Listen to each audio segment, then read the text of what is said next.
C'est Flaubert qui dit « Nous sommes venus, nous autres, trop tôt ou trop tard, nous aurons fait ce qu'il y a de plus difficile et de moins glorieux, la transition. »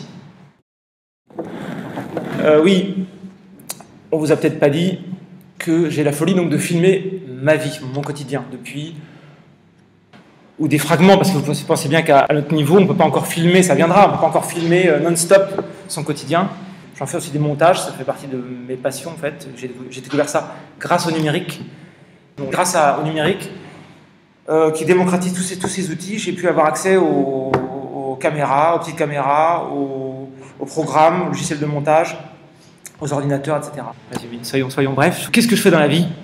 C'est essayer de vivre au mieux et de me formuler au mieux. Tout un programme. Pour sans doute aussi transmettre tout un programme. C'est ma faiblesse, j'avoue, de vouloir transmettre. Je pense que vous savez que les philosophes, étymologiquement, c'est l'ami de la sagesse, ou l'amateur de sagesse en tout cas. Donc je ne suis pas sage, j'essaie d'être sur la voie. Et me formuler, je me formule déjà par la parole, par une manière de vivre, puisque, comme vous savez, le philosophe moderne aujourd'hui écrit des livres. Avant tout, presque. On ne lui demande pas de savoir comment il vit, quelle pratique il mène. Il peut se comporter comme n'importe quoi à l'extérieur, mais il produit des livres, il écrit des livres, et on l'écoute comme philosophe. Moi, j'ai une conception beaucoup plus antique de la philosophie, c'est avant tout une pratique de vie. Voilà pourquoi je filme ma vie aussi, parce que j'essaie de montrer qu'on peut éventuellement avoir une autre pratique de vie. Et pour le transmettre, et on y vient donc, pour transmettre ça, la révolution numérique est passée par là. Donc j'ai été détourné, dévoyé par la révolution numérique, qui nous facilite l'accès et l'emploi à de multiples médias. Le numérique m'a permis de ne pas choisir. Le livre, vous savez, en plus en France, c'est très délicat. Quand on fait un livre, après on a du mal à être crédible en tant que chanteur ou en tant que cinéaste. Le numérique, moi, m'a permis de ne pas choisir, mais aussi, du coup, il y a des conséquences. D'autant que le numérique tend à combiner ces différents médias, ces multiples médias, à les unifier dans si vous réfléchissez bien, ça s'unifie sous quelle forme? Les multiples médias s'unifient en ce qu'on peut appeler le multimédia, en fait, ce que j'appelle moi en tout cas le multimédia. Et ça a quelle forme? Ça prend quelle forme? En gros, je dirais audiovisuel. J'inclus le textuel dans le visuel. Un texte est visuel sur l'écran. Ce qui fait que, philosophe de terrain, donc avant tout, d'abord, de pratique, je crois, je suis devenu philosophe d'expression multimédia et d'écriture ensuite, multimédia, en un mot. Donc tout ça est inattendu parce que du coup on est classé où, on est visible où, comment ça se passe. C'est Flaubert qui dit « Nous sommes venus, nous autres, trop tôt ou trop tard, nous aurons fait ce qu'il y a de plus difficile et de moins glorieux, la transition. » Les films que je fais, pour moi, c'est aussi une forme de littérature. Multimédia, qu'on pourrait dire directement multimédia, nativement multimédia. Déjà audiovisuel nativement. De là, j'ai développé deux types de littérature ou d'écriture. Une écriture de recyclage explicite de contenu préexistant. On pourrait dire la réécriture simplement, mais vraiment la réécriture explicite des contenus préexistants. Et une réécriture à partir d'une création de contenu. Mon nom, c'est Otto Karl. Le Otto Karl, c'est un demi-pseudonyme binominal. Donc la partie Otto, c'est celui qui recycle entièrement, qui n'a pas d'existence réelle, mais que virtuelle, qui ne fait que recycler du contenu préexistant. Et le côté Karl, la partie Karl de l'œuvre, Karl c'est celui qui vous parle, c'est moi, et qui effectivement crée du contenu en filmant des choses, en enregistrant. Par exemple, quand je filme ma vie, quand j'enregistre des gens, quand je fais des chansons, quand je fais des formules, etc., c'est moi qui les crée, on va dire ça comme ça, avec beaucoup de guillemets autour de la notion d'auteur, auteur. Donc Otto, O-D-T-O, je le définis comme ça, je le présente comme ça, réécrivain, philosophe, multimédia, qui fait dans le recyclage explicite, donc détournement, mash-up, citation, sans-ton, synthèse. Mash-up, vous comprenez mash-up? Mash-up, ça veut dire purée en fait, c'est-à-dire avec ce qu'on trouve, on fait de la purée. Composé avec des sources hétérogènes, de toute origine, c'est-à-dire c'est bien populaire que élitaire, des matériaux de toute qualité aussi. Vraiment faire des montages à partir de matériaux trouvés, comme on dit. Et vous allez entendre parler de plus en plus de ça. Enfin, ça sera là de plus en plus la mode et c'est l'avenir sans doute. Le recyclage, c'est l'avenir. Mais ça pose de gros problèmes à cause de droits. Toujours pareil, droit intellectuel, droit d'auteur, le droit propriétaire. Donc je travaille je travaille par détournement, mash-up, citation, centon, synthèse. Des centons, j'ai dit, centon en fait c'est un montage de citations textuelles. Donc auto, je travaille par synthèse. Synthèse au double sens du terme, synthétique. Son micro-manifeste, on va dire ça comme ça, son micro-manifeste c'est trions, reprenons, détournons. Presque tout est dit, en long, en large. Reprenons serré, de travers, à travers, important, par les moyens d'avenir du présent, pour le présent de l'avenir. Le présent, c'est aussi au sens de cadeau. Hein. Et le côté Karl, philosophe de terrain donc, d'abord, avant tout, écrivain multimédia. Le micro-manifeste de moi-même, on va dire, c'est donc, attention là, vous vous accrochez, faire de ma vie une œuvre d'art philosophique, dont une deuxième autant que possible, pour mémoire et outil de la première. C'est-à-dire d'abord c'est ma vie, si je peux en tirer quelque chose numériquement, on va dire, tant mieux, mais d'abord j'essaie de vivre le mieux que je peux, d'en extraire une deuxième autant que possible, pour mémoire, transmission aussi, et outil de la première. Alors pourquoi outil de la première? Parce que le fait de filmer ma vie, ou d'enregistrer plein de choses, et ben ça me fait créer des situations, en fait, ça me fait vivre plus poétiquement, plus philosophiquement sans outil, parce que du coup je m'auto-contrôle. Le fait de me filmer, peut-être, ça me permet de vivre peut-être de manière plus cohérente, peut-être, et aussi de manière plus intense, parce que je fais des choses que j'aurais jamais fait sans doute si j'avais pas eu cette intention de faire de ma vie une œuvre d'art philosophique, dont une deuxième, autant que possible. Donc, auto, c'est celui qui recycle entièrement, qui ne fait que recycler du contenu préexistant. Et là, on pourra en parler très longuement, parce que au Moyen-Âge, justement, on retrouve cette même logique qui est aujourd'hui sur Internet, de l'absence d'auteur, etc., des textes qu'on se passe, qui se disséminaient, des citations, des montages de citations, etc. C'est comme ça qu'on fonctionnait, avant l'imprimerie. Et on y revient. Car la littérature, finalement, redevient ce qu'elle n'aurait peut-être jamais dû cesser d'être. Mais passons. Patrick Brouchon, un médiéviste, fait remarquer que entre l'invention de l'imprimerie et les effets qu'elle a produits dans la culture, il s'est passé 2 générations. C'est-à-dire que les processus intellectuels adéquats aux possibilités qu'offre le livre, c'est venu après. Moi, je pense que je fais déjà de la littérature multimédia, effectivement, mais c'est, je crois, trop en avance par rapport à ce qu'on attend. Je crois. C'est encore très déroutant. Et en plus, il y a les problèmes de droit, etc. Voilà. Donc, c'est aussi pour ça que je n'ai pas intérêt de me mettre en avant. Deleuze, en 1977, il dit « Je sens venir l'âge d'une clandestinité mi-volontaire, mi-contrainte, et qui sera le plus jeune désir, y compris politique. » C'est-à-dire qu'aujourd'hui, quand on fait du détournement, comme je fais, par exemple, enfin, auto, c'est même pas moi, il n'apparaît jamais, on doit un peu se planquer, tout simplement, puisqu'on devient illégal. On devient pirate immédiatement.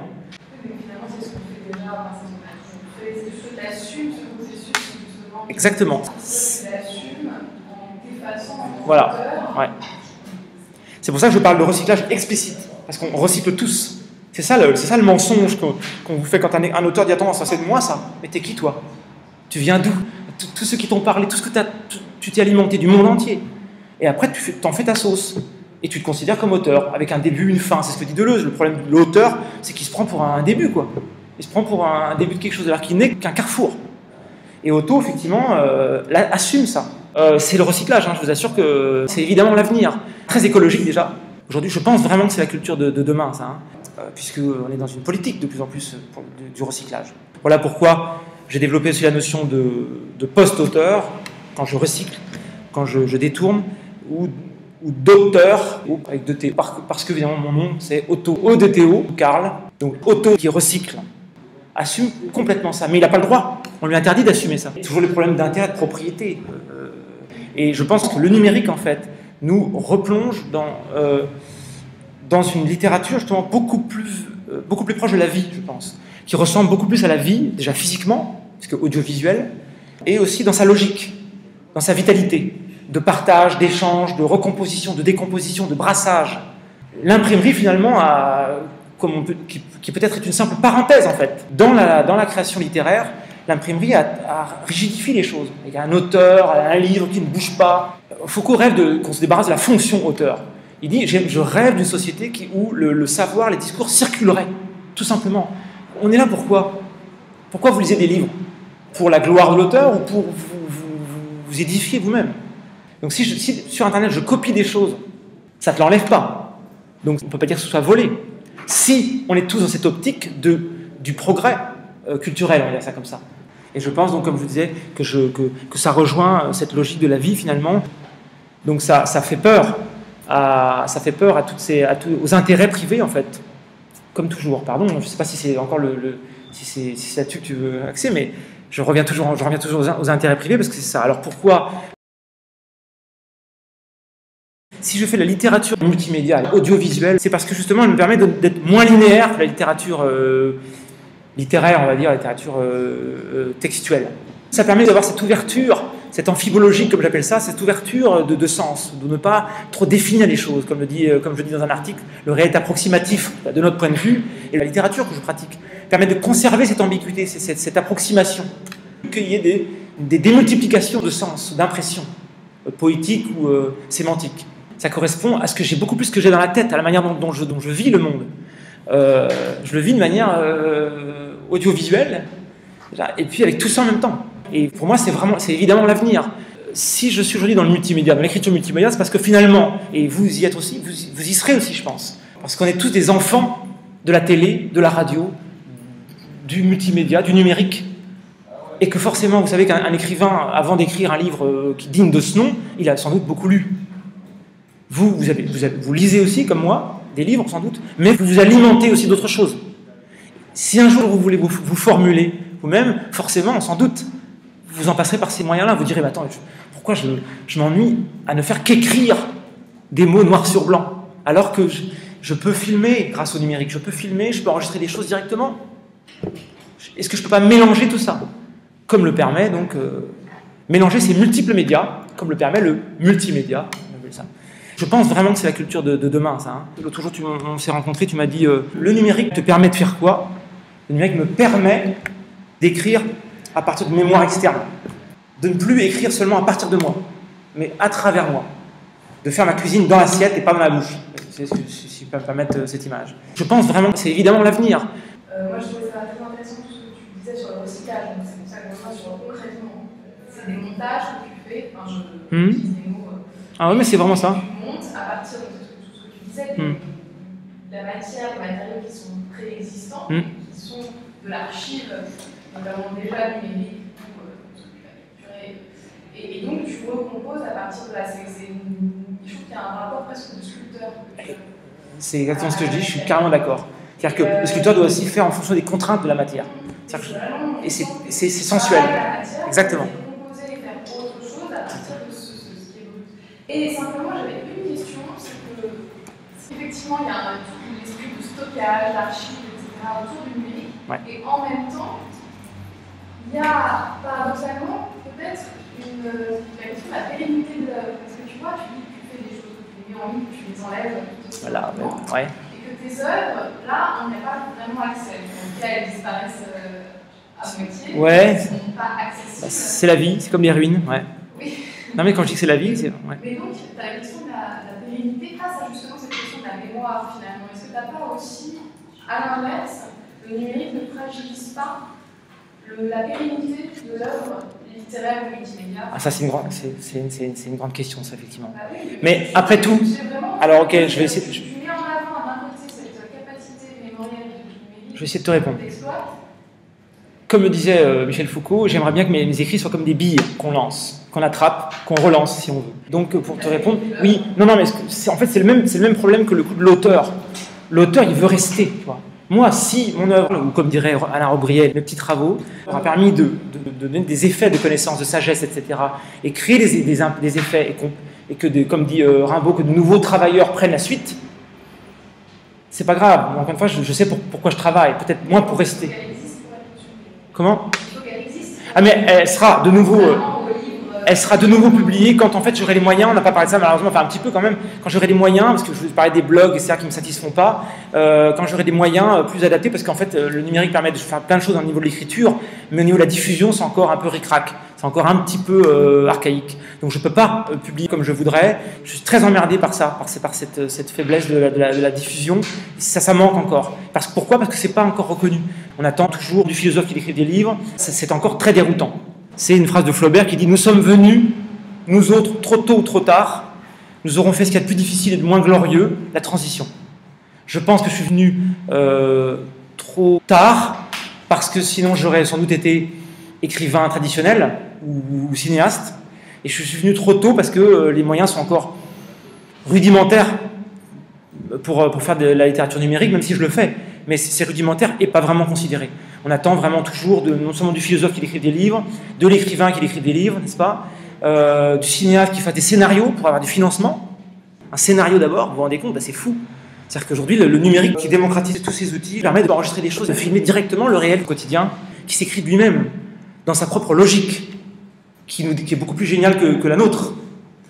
Et le numérique permet de capturer vivant cette logique-là, qui pour moi reste fascinante, poétiquement et scientifiquement, j'ai envie de dire. Et après, c'est d'écrire à partir de ça, de composer avec ça, vraiment au sens vraiment très fort, de composer avec, comme on compose avec le monde. Pour moi, c'est vraiment écologique. L'écologique, comme j'appelle ça, pour moi, c'est évidemment l'avenir. Mais passons. Et donc, on ne reconnaît pas encore assez, et là je terminerai là-dessus, que la littérature n'est pas en train de subir une migration seulement vers le numérique, mais une mutation. Mais vraiment, ça c'est très important comme idée, et on ne prend pas encore ça en considération. On dit, bah non, elle migre. Les livres que vous lisez, ça arrive sur des tablettes, etc. Voilà, c'est une migration, une numérisation de l'écriture. Mais non, c'est une mutation d'écriture, c'est pas encore pris en considération, donc j'attends ça. J'attends qu'on me donne ces moyens de diffusion un peu plus à la hauteur, quoi. Voilà. Ben, de rien, merci à vous. Parce qu'il faut le subir, hein, mon débit.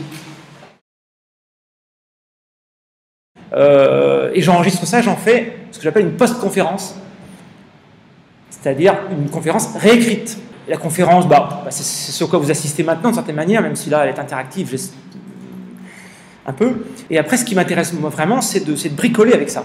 C'est d'écrire à partir de ça. C'est de composer avec ça, vraiment au sens vraiment très fort. Mais passons. Ouais, pardon, je coupe tout le temps. En fait, la question sur ça, c'est mon truc, moi, le montage, je coupe, j'ai pris le pli.